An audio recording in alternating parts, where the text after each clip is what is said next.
Welcome back to the Seth Leibsohn Show. What a delight to bring back Congresswoman Debbie Lesko, proudly representing Arizona's 8th Congressional District. Busy news week, busy news year. It's going to be busy, Congresswoman Debbie Lesko. Thanks for taking some of your Friday and spending it with us, Congresswoman. Thanks for being with us.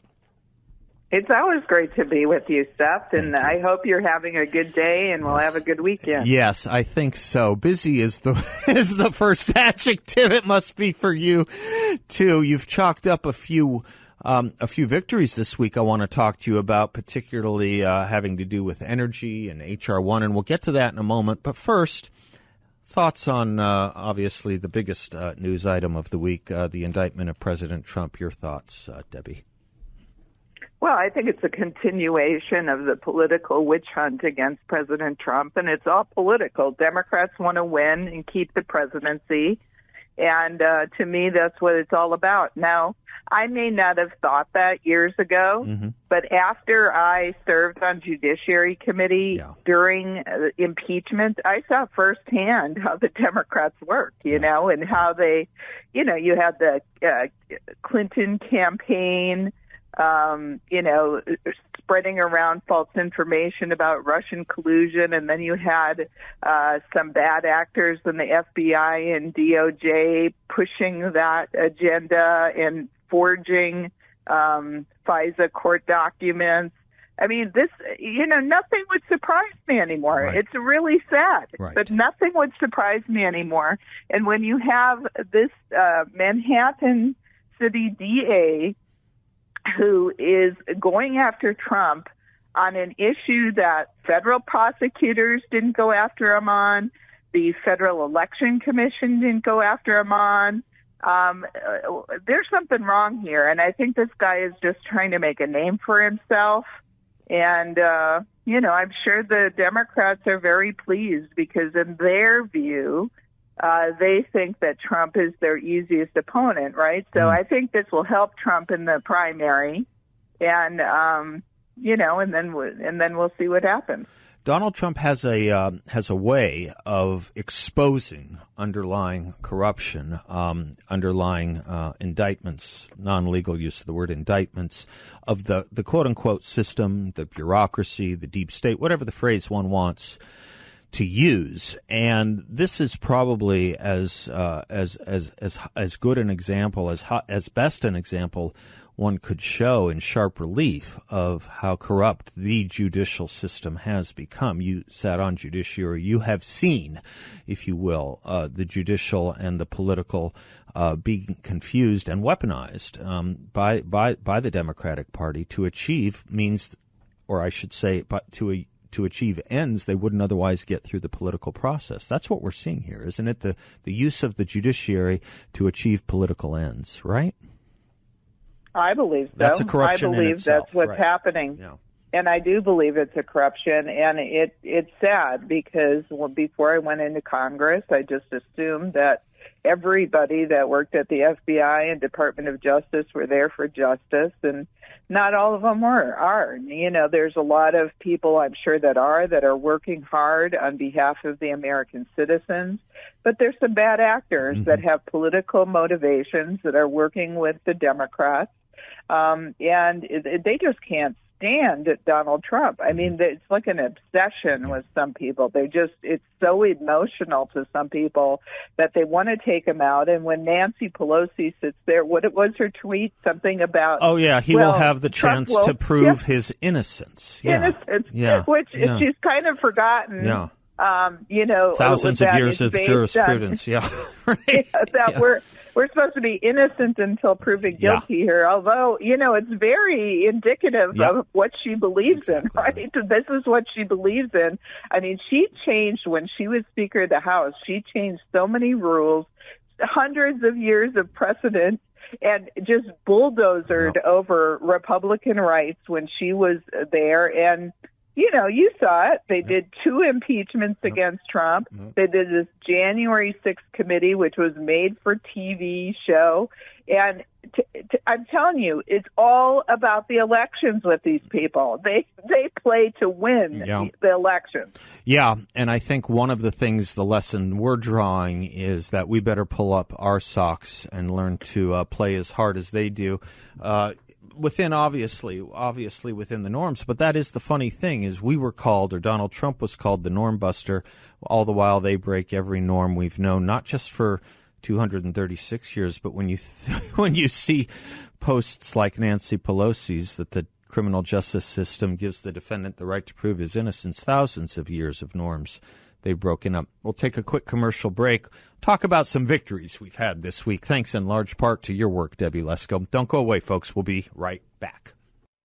Is our guest, Congresswoman Lesko, represents Arizona's 8th congressional district, and it's great just what a few months being in the majority can yield. Debbie, I would like you to talk a little bit about H.R. 1, which just passed through, and also, of course, thank you and praise you and have you address also that part of it that deals with the cancellation of the Keystone pipeline. Take it away. Anything you'd like to say? Yeah, well, ever since President Biden has been in office, everything has gone up in price, right? Mm-hmm. So gasoline has gone up 51%. The cost of natural gas for our utility companies has gone up 44%. And electricity costs to the consumer have gone up 24%. And so Americans can no longer sustain these high energy costs. And that's just the price of energy. But then you add that energy cost onto the businesses that are selling the product or the transportation to deliver the products. That's why everything costs so much. So Republicans passed out of the U.S. House of Representatives with bipartisan support H.R. 1, which is unleashing American energy and American energy jobs. Mm-hmm. Because Biden, for whatever reason, has an all-out war against American-made oil and gas. Mm-hmm. He just is. Every single agency is out to get American-made oil and gas. And so we passed a bill that will unleash American energy. It will open up federal lands to leasing for new oil and gas drilling. It will reform permitting so that instead of a project taking 10 years, it will take a maximum of 2 years for environmental review. It also includes my bill, which condemned President Biden's decision on day one of his presidency to cancel the Keystone XL pipeline, which would have brought oil from Canada down to our refineries in Houston. And so he's against that pipeline. But then if you'll remember, he gave the green light to the pipeline from Russia to Germany.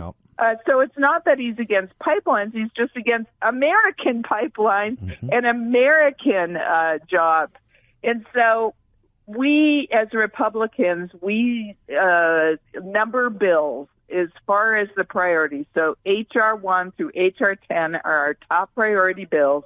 In H.R. 1, we have determined energy is crucial and vital to every aspect of our country and of our economy. And so we put forward a great bill and got some Democrats on board with it. And we think we have some senators, Democrat senators in the Senate. We'll see if there's enough Democrat senators to pass that bill or if we're going to have to negotiate and change the bill a little bit. But I tell you what, President Biden's energy policies are failing America. Yeah, and you emphasize a very good point that I think we should keep in mind as well, or at least keep in mind when we talk about it, which is that this did pick up Democrat votes in the House of Representatives. This truly, for Joe Biden to talk about wanting bipartisan legislation, you got some right here. You got it. You got Democrats voting for this, right? Yep, you do have Democrats voting for it. And, another bill that I'm going to push, H.R. 1 got through, so we're celebrating about that. But I have another bill that is called Save Our Gas Stoves Act. Oh, talk to us about that. Yeah, tell us about that. Yeah, so basically, if you remember right, one of the agency heads under the Biden administration a while ago said, we're going to ban gas stoves. And then Biden came out and said, oh, we're not going to do that. That's ridiculous. We're not going to ban gas stoves. Well, guess what?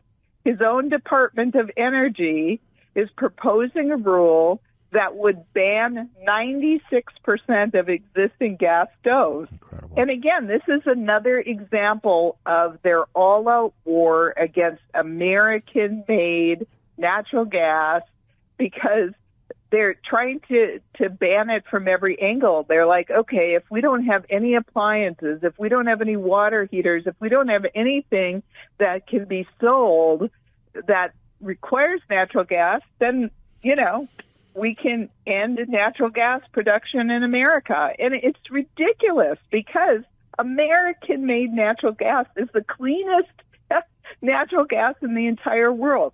So instead of using our own natural gas, which we have abundance of here in America, President Biden goes over to OPEC, or he goes down to Venezuela, or wherever he goes, and he begs them to produce more oil and gas, which is dirtier. I was just going to say, it's not as if the Venezuela clean energy standards match quite up to our EPA standards here. Not quite.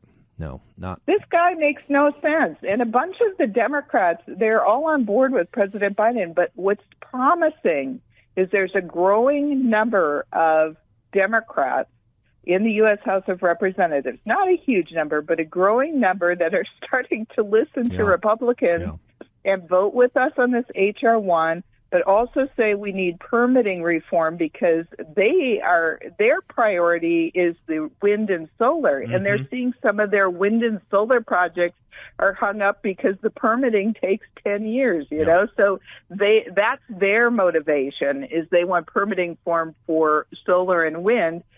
Republicans want permitting reform for all of the above energy sources.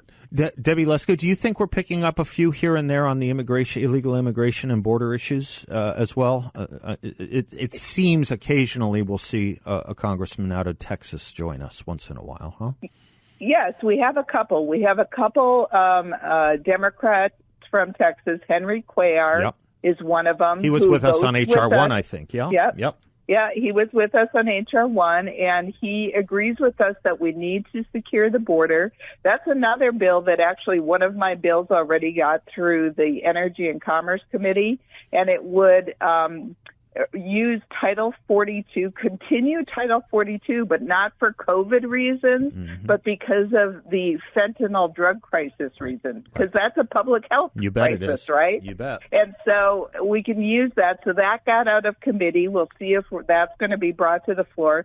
But Republicans and now a few Democrats they want the border secured. We have to secure the border. It's an absolute crisis. It's an absolute disaster for our country. We don't know who's coming in.